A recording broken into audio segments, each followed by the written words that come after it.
bersedekah, sikap yang mulia bagi yang berharta dengan harta, atau dengan bahasa senyum juga sedekah. Kebiasaan bersedekah, sikap yang mulia bagi yang berharta dengan harta,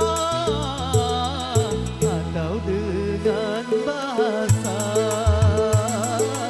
senyum juga sedekah.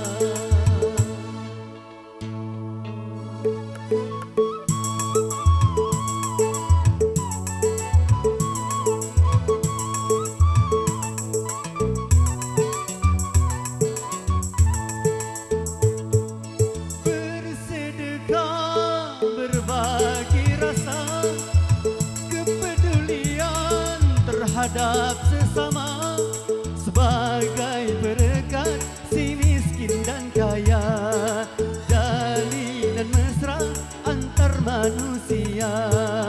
Kebiasaan bersedekah, sifat yang mulia bagi yang berharta dengan harta, atau dengan bahasa senyum juga sedekah.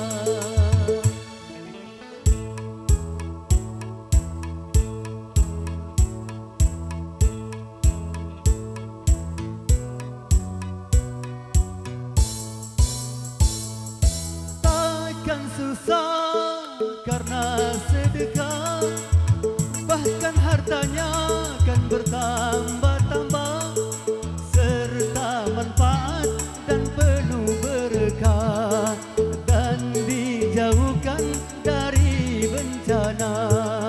Kebiasaan bersedekah, sifat yang mulia bagi yang berharta dengan harta,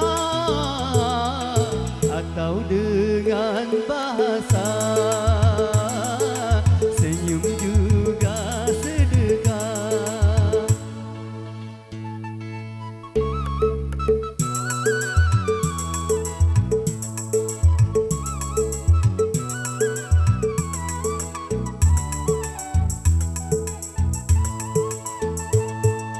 Harta benda yang kita simpan, itu semua akan kita tinggalkan.